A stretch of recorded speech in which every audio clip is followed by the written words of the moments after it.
যখন বান্দাকে জানাজার জন্য নিয়ে যাওয়া হয়, হাজার হাজার মানুষ উপস্থিত হয়, সে খুশি হয় তো বুঝি মানুষগুলি আমার সাথে আজকে চলে আসবে। আল্লাহর নবী বলেন, আয়েশা রে, কাঁধে করে যখন খাটিয়ে করে আল্লাহর বান্দাকে কবরের দিকে নিয়ে যাওয়া হয়, তখন রুহের জগৎ থেকে বান্দা কাঁধে, এরা বুঝি আমার সাথে আসবে। যখন কবরে দুইজন নামে, লাশ কবরে নামায়, তখন সবাই উপরে থাকে কিন্তু বান্দা দুইজন কবরের ভিতরে দাঁড়ায়। তখন এই রুহটা ভাবে, বুঝি এই দুইজন আমার সাথে যাবে। আল্লাহর নবী ডাক দিলেন, আয়েশা রে, ওই দুইজন কবরের মধ্যে শুয়াইয়া যখন বাঁশ দিয়ে উপরের দিকে চলে আসে, তখন রুহ চিৎকার মেরে মেরে কাঁদে আর বলে, সন্তান রে, একটু দেরি করলা না, এত তাড়াতাড়ি কবরে বিদায় জানাইলা। আমার কন্যা রে, আমার বিবি রে, আমার ভাইরা রে, বন্ধুরা রে, এত তাড়াতাড়ি আমাকে ভুলছো, আমার এমন একটা দেশে পাঠাইছো যেই দেশে আমি ছাড়া আর কেউ নাই। আল্লাহর নবী ডাক দে বলেন, উম্মত রে, কবর বড় কঠিন জায়গা, একা একা এক মহাজগতের দিকে আপনাকে যেতে হবে। একা কি যাবেন? দুনিয়াতে কত বন্ধু বান্ধব আত্মীয় স্বজন, আপনার কেউ আর আপন সেদিন হবে না। আল্লাহর নবী ডাক দে বললেন, সাহাবীরা রে, এই সময়টা বড় কঠিন। ইস্তাগফিরু লিআখিকুম, তোমরা এই সময় তোমার ভাইয়ের কবরের পাশে দাঁড়ায় যাও, রবের আসমানে হাত বাড়াও, তোমার ভাইয়ের জন্য ইস্তেগফার করো। কেননা কিছু সময় পরে মুনকারে নেকির এসে তাকে প্রশ্ন করবে। আল্লাহর নবী ডাক দিলেন, কবর দেওয়ার পরে তোমরা তাড়াহুড়া করো না, কবরের পাশ থেকে তাড়াহুড়া করে চলে এসো না, কবরের পাশে একটু দাঁড়াও, কোরআন শরীফ পড়তে থাকো, আল্লাহ জিকির করতে থাকো, কবরের পাশে দাঁড়াও, তোমার ভাইয়ের কবরের পাশে তুমি দাঁড়াও, তোমার ভাইয়ের কবরের পাশে তুমি দাঁড়াও। একটা উট কুরবানি করিয়া, চামড়া ছিলাইয়া, গোশত বানাইয়া, হাড়গোড় বানাইয়া মানুষের মধ্যে বন্টন করতে যত সময় লাগে, আবার উম্মতেরা রে, তোমরা তত সময় তোমার ভাইয়ের কবরের পাশে দাঁড়ায় ইস্তেগফার করতে থাকো, দোয়া করতে থাকো। কেননা কিছু সময় পরে তিনটা প্রশ্ন তাকে করা হবে, কেউ আপন হবে না। এই জন্য আম্মাজান খাদিজা বলেন, ইয়া রাসূলুল্লাহি, আপনি আমার কবরের পাশে দাঁড়ায় থাকবেন, মুনকার নেকিরের প্রশ্নের জবাব আমি দিব না হুজুর, আপনি আমার কবরের পাশে দাঁড়ায় মুনকার নেকিরের প্রশ্নের জবাব দিয়ে আসবেন। ইয়া রাসূলুল্লাহি, আপনি আমার কবরের পাশে দাঁড়াইয়া মুনকার নেকিরের প্রশ্নের জবাব দিয়ে আসবেন। নবী, আমি কবরের প্রশ্নের জবাব দিব না। আমার নবীজি আম্মাজানকে কবরে নামাইয়া রওজা শরীফের পাশে দাঁড়ায় আছেন। সূর্য উঠে গেল, প্রচণ্ড তাপ বেড়ে গেল, নবীজি শরীর মোবারক থেকে ঘাম বের হয়ে চুয়ে চুয়ে টপ টপ করে ঘামগুলি পড়তেছিলেন।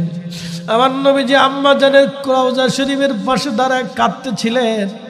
সেই স্মৃতিগুলি, সংসারের স্মৃতিগুলি, দুঃখের এবং সুখের স্মৃতিগুলি মনে করে নবী কাঁদতেছিলেন।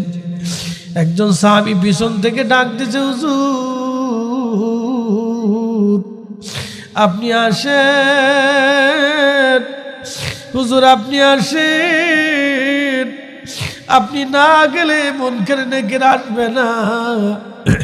সওয়াল জবাবের জন্য আপনি না গেলে মুনকার নেকির আসবে না। ইয়া রাসূলুল্লাহ, আপনি আসেন। নবীজি ডাক দিয়ে বলেন, সাহাবীরা রে, তোমরা চলে যাও, আমি যেতে পারবো না। আমার খাদিজার সাথে আমার ওয়াদা, আমি আমার খাদিজার প্রশ্নের জবাব না দিয়ে আমি যেতে পারবো না রে সাহাবীরা। এই সময় আল্লাহ জিবরাইলকে বলে, জিবরাইল যাও, আমার বন্ধুরে যায় সালাম দাও, আমার খাদিজার প্রশ্নের জবাব আমার বন্ধুকে দিতে হবে না, আমি আল্লাহ নিজে তার প্রশ্নের জবাব দিয়ে দিছি। এই জন্য আল্লাহ বলেন, ফাযকুরুনি আযকুরুকুম, বান্দারে দুনিয়াতে তুমি যদি আমাকে স্মরণ করো, আমার আইন, আমার হালালকে হালাল, হারামকে হারাম, বিধানকে তুমি যদি মেনে মেনে আসো, দুনিয়াতে তুমি আমাকে ভুলো নাই, আমি আল্লাহ ওয়াদা করলাম ওই কবরেও আমি আল্লাহ তোমাকে ভুলে যাব না। একবার চিৎকার মেরে, কবরের মধ্যে কঠিন আযাব হয়। নবীজি বলেন সাহাবীরা রে, কবরের মধ্যে কঠিন আযাব হয়। সাহাবীরা বলেন ইয়া রাসূলুল্লাহ, ইয়া হাবিবাল্লাহ, কবরের মধ্যে কঠিন আযাব কেন হয়? সাহাবীরা বলেন ইয়া রাসূলুল্লাহ, কবরের মধ্যে কঠিন আযাব কেন হয়? বলে দুই কারণে কবরের মধ্যে কঠিন আযাব হয়। এক নাম্বার, কবরের মধ্যে কঠিন আযাব হয় ওই লোকটা, যে লোকটা মারা গেছে, সেই লোকটার কবরের মধ্যে কঠিন আযাব হয় এই জন্য যে ওই লোকটা পেশাব করার পরে পবিত্রতা অর্জন করে নাই, পেশাব করার পরে ডিলা কুলুপ ব্যবহার করে নাই, এই জন্য কবরের মধ্যে কঠিন আযাব হয়। দুই নম্বর, কবরের মধ্যে কঠিন আযাব হয় লোকটা চুগলখড়ি করত, একজনের দোষ আরেকজনের কাছে বইলা, একজনের দোষ আরেকজনের কাছে বইলা ভেজাল বাঁধাইতো। এই চুগলখড়ির জন্য কবরের মধ্যে কঠিন আযাব হয়। আল্লাহর নবী বলেন সাহাবীরা রে, পাশের একটা খেজুরের গাছ আছে, এই গাছ থেকে তোমরা একটা ডাল ভেঙে নিয়ে আসো। ডাল ভেঙে নিয়ে আসার পরে আল্লাহর নবী ডালটাকে দুইটা টুকরা করলেন। দুইটা টুকরা করার পরে নবীজি দুইটা খেজুরের গাছের ডালটা দুইটা কবরের মধ্যে গেড়ে দিলেন। সাহাবীরা বলেন হুজুর, কবরের মধ্যে দুইটা ডাল গাললেন, ইয়া রাসূলুল্লাহ, বিষয়টা বুঝলাম না, আপনি কেন কবরের মধ্যে দুইটা ডাল আপনি গেড়ে দিলেন? আল্লাহর নবী বলেন, ও আমার উম্মতেরা শোনো, যত সময় পর্যন্ত এই ডাল জিন্দা থাকবে তত সময় এই ডালটা আল্লাহ আল্লাহ আল্লাহ আল্লাহ জিকির করবে। ওই আল্লাহ জিকিরের কারণে কবরের আযাব আল্লাহ মাফ করে দিবে, হালকা করে দিবে। একসাথে বলা যাবে সুবহানাল্লাহ। ইউসাব্বিহু লিল্লাহি মা ফিস সামাওয়াতি ওয়া মা ফিল আরদ। ও নবীজি, আসমান ও জমিনের মধ্যে যা কিছু আছে সব জিকির করে আমি আল্লাহর। ওই খেজুরের ডাল আল্লাহ আল্লাহ জিকির করবে। ওই জিকিরের কারণে, ডালের জিকিরে কবরের আযাব আল্লাহ হালকা করে দিবে। এখন আপনাদেরকে প্রশ্ন করি, জবাব বুঝে যাবেন। খেজুরের ডালের জিকিরে যদি কবরের আযাব মাফ হয়, তাহলে খেজুরের ডালের হক বেশি না আমাদের হক বেশি? ভালোবেসেছিল, এই ভালোবাসাটা অনেক বড় দামি। এক সাহাবী রাসূলের দরবারে বসে বসে কাঁদে। নবী বলেন, হ্যালো ভিউয়ার্স, আসসালামু আলাইকুম। নিত্য নতুন ওয়াজ পেতে আমাদের চ্যানেলটি সাবস্ক্রাইব করবেন, পাশাপাশি ওয়াজ সম্পর্কে কমেন্ট বক্সে জানিয়ে যাবেন, আর হ্যাঁ, লাইক দিতে ভুলবেন না। সেটা অনেক বড় দামি। এক সাহাবী রাসূলের দরবারে বসে বসে কাঁদে। নবী বলেন, সাহাবী কাঁদো কেন? বলি, ইয়া রাসূলুল্লাহ, কিয়ামত কোন দিন হবে? মাতাস সাআ। সাহাবীকে নবী বললেন, সাহাবী, কিয়ামত তো তুমি তালাশ করো, কিয়ামতের জন্য এমন কি নামাজ, রোজা, জিকির, ফিকির তুমি সংগ্রহ করছো? সাহাবী বলেন, হুজুর, কিয়ামতের জন্য আমার কোনো জিকির ফিকির ইবাদত নাই, তবে একটা কথা বলতে পারি, আল্লাহ এবং নবীকে আমি ভালোবাসি। জোরে বলা যাবে কি মারহাবা? সাহাবী বলে, হুজুর, আমার নামাজ নাই, রোজা নাই, জিকির নাই, ফিকির নাই, ইবাদত নাই, কিন্তু একটা জিনিস আছে, আমি আল্লাহ তার নবীকে ভালোবাসি। আল্লাহু আকবার। আল্লাহ তার নবীকে ভালোবাসি। আল্লাহর নবী ডাক ডাকলেন, সাহাবীরা রে, শুনিয়া রাখো, কেউ যদি আমাকে ভালোবাসো, হাসরের মাঠে আমার সাথে তার হাসর নাসর হয়ে যাবে। হাত উঁচা করে বলেন আল্লাহু আকবার। বলেন না, ইয়া রাসূলুল্লাহ, যে যাহারে ভালোবাসে সে তো কবু ভুলে না। মৌলা তোমায় ভালোবাসে, রাসূল তোমায় ভালোবাসে, তুমি তারে ভুইলো না।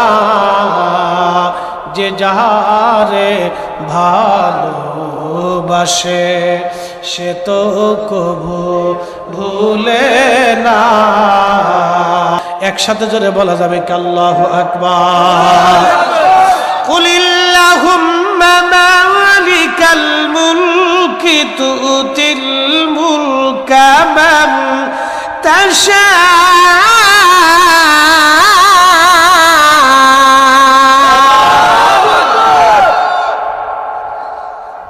আল্লাহ বলেন হাবিব আপনি উম্মতকে জানান এই মুলকের মালিক আমি আল্লাহ, সৃষ্টির মালিক আমি আল্লাহ। মনোযোগ দিয়ে কথাগুলি শুনবেন। আল্লাহ আল্লাহ, এই সৃষ্টির মালিক আমার আল্লাহ, কবরের মালিক আমার আল্লাহ।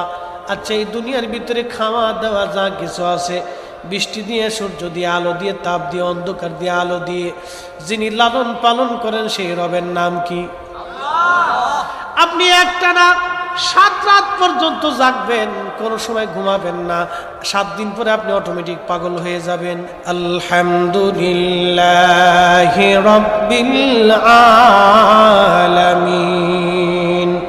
সমস্ত প্রশংসা সেই রবের জন্য যিনি সমস্ত জগৎ সমূহের রব। রব শব্দের অর্থ লালন পালন করনেওয়ালা। দুনিয়ার ভিতরে আরেকজনকে আল্লাহ রব বানাইলেন। আমার সাথে পড়েন, রব্বির হামহুমা কামা রব্বায়ানি সগীরা।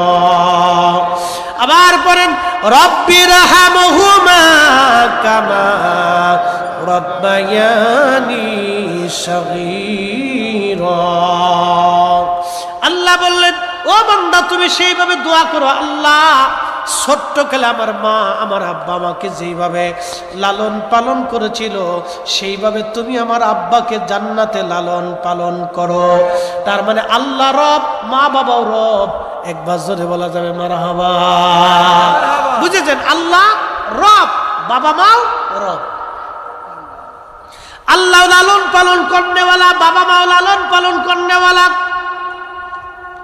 ছোট্টকালে আপনি কেঁদে দিয়েছেন, বাবার কলিজায় আর মানে নাই, মা সহ্য করতে পারে নাই, দৌড়ে যে মা কোলের মধ্যে নিয়ে দুলিয়ে দুলিয়ে দুধ খাওয়াইয়া আদর দিয়ে চুমা দিয়ে, মা আপনি কথা বলতে পারেন নাই, বুঝেন নাই, কিন্তু মা আপনার সাথে কথা বলে বলে দোলাইয়া দোলাইয়া মা আপনাকে সেই দিন খুশি করেছিল, আনন্দ দিয়েছিল, হাসাইছিল।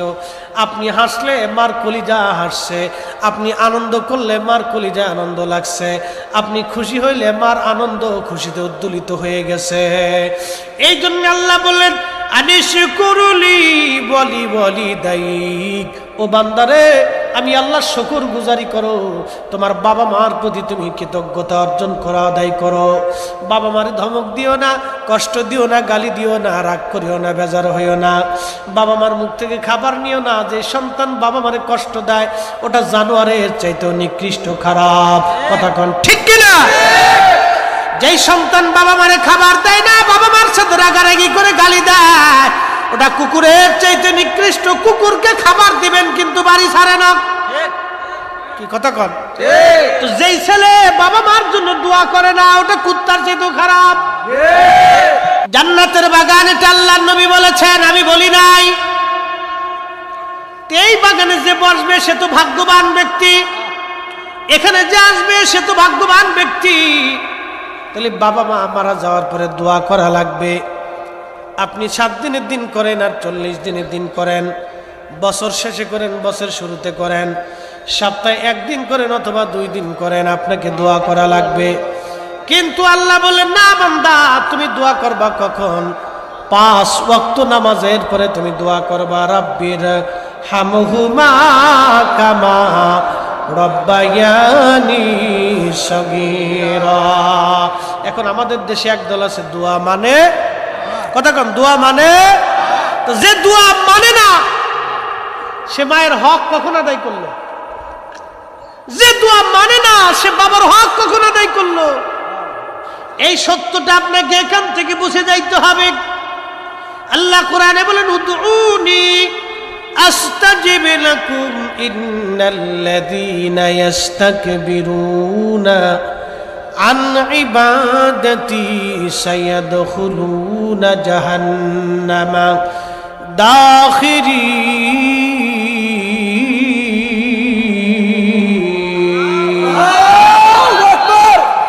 আল্লাহ বলে, বান্দা আমার কাছে চাও, আমি আল্লাহ তোমাকে দেব। চাবো কার কাছে? আল্লামা ইমাম সুয়ুতি 550 বছর আগে একটা কিতাব লিখেছেন, কিতাবের নাম আল হাবিরিল ফতোয়া আল মুজাল্লাদুস সানি। এই আল মুজাল্লাদুস সানির মধ্যে তিনি একটা অধ্যায় লিখেছেন, তুলুস সুরিয়া বিইজহারি মা কানা খাফিয়া। এই রিসালার ভিতরে তিনি একটা হাদিসে কারীম আনছেন। নবীর জমানাতে একজন সাহাবী ছিলেন, তার নাম তাউস। কেউ বলেছেন তিনি সাহাবী, কিন্তু যখন আল্লাহর নবী ইন্তেকাল করলেন তখন তিনি কেবল শিশু। এই জন্য রাসূল করিম সাল্লাল্লাহু আলাইহি সাল্লাম যদিও তাকে তিনি নবীকে দেখছেন, কিন্তু তাকে অনেকে সাহাবী বলেন নাই, বলছেন কিবারুত তাবিঈন, অনেক বড় তাবী ছিলেন তিনি। আল্লাহর নবীর হাদিসের বাগানের বিরাট বড় মুহাদ্দিস তিনি। 70 জন সাহাবী থেকে হাদিস শিখেছেন। ইমাম তাউস রাহমাতুল্লাহ আলাইহি বলতেছেন, ও দুনিয়ার মানুষ, আমাদের জমানায় মানুষ মারা যাওয়ার পরে আমরা জানতাম 7 দিনের দিন এবং 40 দিন পর্যন্ত মানুষ কবরের মধ্যে পেরেশানির মধ্যে কাটায়, দোদুল্যমান থাকে, চিন্তিত থাকে। এই দোদুল্যমান চিন্তা পেরেশানি থেকে তাকে মুক্ত করার জন্য, দূর করার জন্য ইস্তাহিবুনা, আমরা এই সময়টাকে মুস্তাহাব মনে করতাম। আইয়ুতইমু তিলকাল আইয়াম, এই 7 দিনের দিন এবং 40 দিনের দিন আমরা মানুষকে খাওয়াইতাম, খাওয়াইয়া মরহুমের জন্য দোয়া করাইতাম। একবার জোরে বলা যাবে মারহাবা? মারহাবা। প্রিয় ভাইরা আমার, মানুষের ইন্তেকালের পরে দোয়া, এই দোয়াটা বড় দামি জিনিস। আল্লাহ কোরআনে কত চমৎকার শিখাই দিলেন, রাব্বির রাহমহুমা কামা রাব্বায়ানি সগীরা। এক সাহাবী নবীর দরবারে এসে বললেন, ইয়া রাসূলুল্লাহ, আমার মা মারা গেছেন, নবী গো, মার জন্য কি কোনো সদকা দিতে পারি? আল্লাহর নবী বলেন, হ্যাঁ পারো। ইয়া রাসূলুল্লাহ, কি সদকা দিব? বলে, তোমার ইচ্ছা। বলে, হুজুর, আমার একটা খেজুরের বাগান আছে। কিসের বাগান?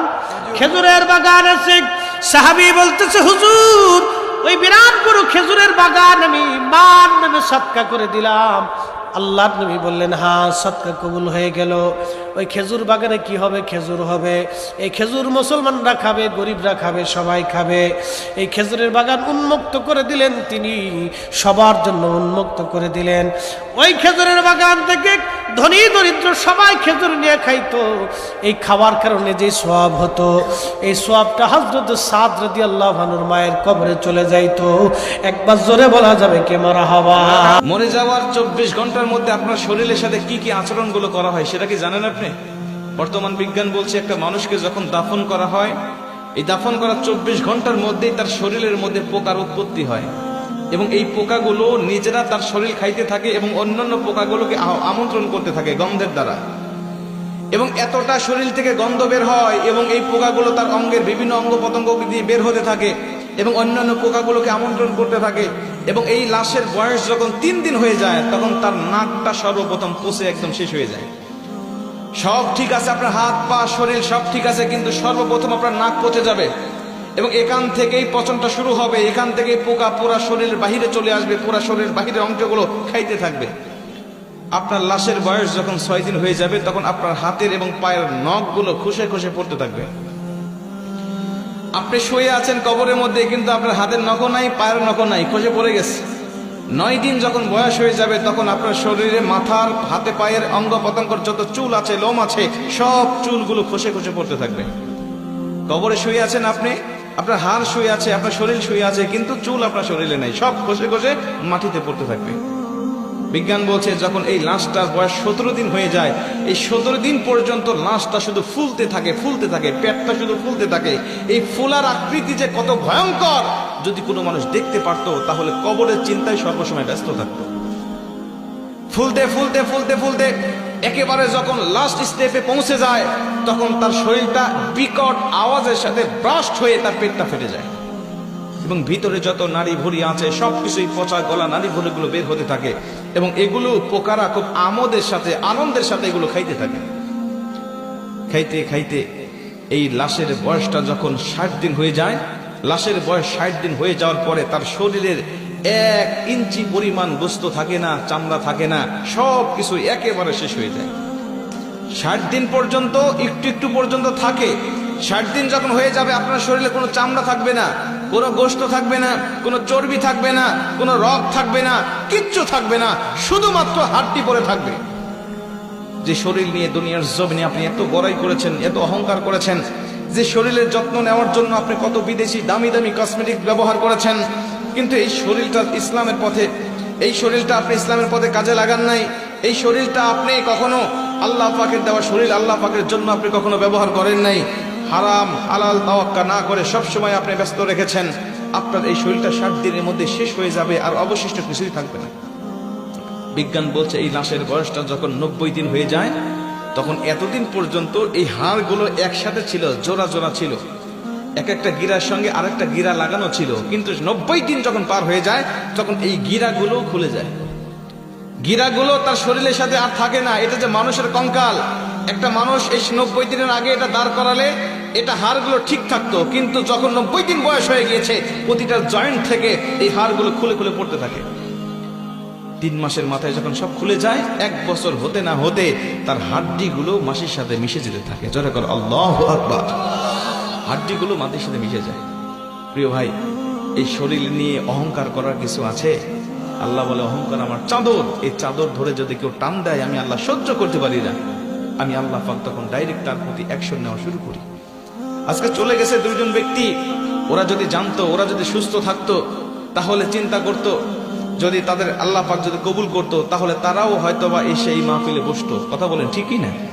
আজকে আপনার সামর্থ্য আছে, আপনার রাস্তাঘাটের দোকানপাটে ঘুরে বেড়াচ্ছেন, হতে পারে আজকের এই মাহফিলটা আমাদের জীবনের জন্য শেষ মাহফিল হতে পারে না? পারে না? হতে পারে এই মোনাজাত পর্যন্ত আমার জীবনের শেষ মোনাজাত হতে পারে। এখান থেকে আমি বাড়িতে যেতেও পারি, নাও যেতে পারি। প্রতিদিন রাস্তাঘাটে চলাচল করি, প্রতিদিন এমন কোনো দিন নাই যে 2-1টা অ্যাক্সিডেন্ট আমাদের চোখের সামনে পড়ে না। রাস্তাঘাটে চলতে গেলেই দেখা যায় কোথাও গাড়ি উল্টে পড়ে আছে, কোথাও গাড়ি একদম পিষে গেছে, কোথাও মানুষের রক্ত পড়ে আছে। বিভিন্ন রকম অ্যাক্সিডেন্ট আমাদের চোখের সামনে পড়ে। এরাও তো যাচ্ছিল তার আত্মীয়দের সাথে দেখা করার জন্য, এরাও তো পরিবারের কাছে ফিরতে যাচ্ছিল, এদের জন্য তো স্ত্রী অপেক্ষা করেছিল, এদের জন্য তার সন্তানরা চেয়ে আছিল, কিন্তু রাস্তায় তাদের প্রাণটাকে ঝরে গিয়েছে। আমাদের প্রাণও এভাবে ঝরে যেতে পারে নাকি পারে না? এই জন্য সতর্ক হওয়ার সময় এখনই, সিদ্ধান্ত নেওয়ার সময় এখনই। আমার এই জীবনটা আমি কোন কাজে অতিবাহিত করছি? আল্লাহ আমাদের সবাইকে হালাল পথে আমাদের জীবনটাকে অতিবাহিত করার তৌফিক দান করুন। মৃত্যুর মাধ্যমে তোমার আমার বডিতে একটা ভূমিকম্প হবে, যেটাকে ব্যক্তিগত কিয়ামত বলা হয় রে। ব্যক্তিগত কিয়ামত যেদিন হবে, সেদিন এই বডির মধ্যে একটা ঝাঁকুনি শুরু হবে। যেই ঝাঁকুনির পরে তোমার বডিটা ধ্বংস হয়ে যাবে, নিতর দেহ পড়ে থাকবে, কিন্তু রুহু থাকবে না। রুহু চলে যাবে। রুহুটা যখন বাহির হবে তখন ছোট মোটো একটা কিয়ামত হয়ে যাবে তোমার জন্য। এই পৃথিবী আল্লাহ যেমন ধ্বংস করে দিবে, তোমার বডিটাও ধ্বংস হয়ে যাবে, পচে যাবে, গলে যাবে। কত পোকামাকড় আমাদের শরীরটাকে ধ্বংস করে দিবে। দুনিয়া যেমন এক সময় চন্দ্র সূর্য গ্রহ নক্ষত্র পাহাড় পর্বত সাগর নদী নালা খাল বিল কীট পতঙ্গ কিছুই থাকবে না, সিংহায় ফুকের মাধ্যমে আমার আল্লাহ ধ্বংস করে দিবে। ঠিক তেমনি ভাবে মানুষের রুহুটা যেদিন বাহির হয়ে যাবে, এই বডির আর কোনো 4 পয়সার দাম আছে? আমরা যদি কথা কই না, বডির কোনো দাম নাই রে। সেদিন আর এই বডি আপনার ঘরে কেউ রাখবে না। আপনার প্রতি মহব্বতের কোনো কমতি নাই, আপনার টাকা পয়সার অভাব নাই, মায়ার মানুষ মহব্বতের মানুষ কমতি নাই, কিন্তু কেউ একবারও বলবে না মহব্বত করে ভালোবেসে। কি কইতাম কোন, আমি ওয়াজ করতাম না আমি সব সামলাইতাম। এই বক্সটার সামনে সাসারের একটা চেয়ার দেন, একটা ডং রাস্তার মধ্যে দিয়েছেন আপনারা মাহফিল দিতেন প্যান্ডেলটার ওইদিকে আনতেন, দৌড়াদৌড়ি এইখান থেকে সরান, বক্সের আওয়াজ পাই না তো আমি দৌড়ে ডংটার এখান সামনে আনেন, ডঙ্গের সামনে তো যান আর আন খত্তান পরে একবার সাউন্ড যায় আবার আয়, সাউন্ড যায় আবার আয়। একবার ভাই না, কি যন্ত্রণা শুরু করছে। আর এখান থেকে এক রাস্তা দিয়ে তুই চিননি, আর 3 জন মানুষের মধ্যে একটা বেজাল শুরু করছে। এখানে একজন লোক, কারণ জান আপনারা তো নিজের একটা ডং, দায়িত্ব পালনের কোনো আগাল মাতাল নাই, ফুলা বানাইতেছে, মেয়ে বানাইতেছে, ডিস্টার্বের শেষ নাই। মনোযোগ দেন, আপনার মনোযোগ আসেনি, মনোযোগ দিয়ে শুনেন। বলুন কিয়ামত কয় প্রকার? একটা কিয়ামত, হ্যাঁ, আরেকটা সমষ্টিগত। ব্যক্তিগত কিয়ামতের কথা স্মরণ রাখবেন, ব্যক্তিগত কিয়ামতের কথাটাই আমাদের স্মরণ রাখা দরকার। হয়তোবা আমরা সমষ্টিগত কিয়ামত দেখতে পারবো না। ওরে রয়্যালের ঘরে রয়্যাল, তোমার এটা একবার বন্ধ একবার চলে, হ্যাঁ, পাউন্ডারের থেকে তোমার মেজাজ গরম করো তোমরা, কইরা সেটা পরে কও হুজুর আমরা নামে গুস্তা কইেন না, হ্যাঁ, তোমরা এই ডং ডাঙ্গের লাগে তো তোমরা বিরুদ্ধে কথা কম লাগে।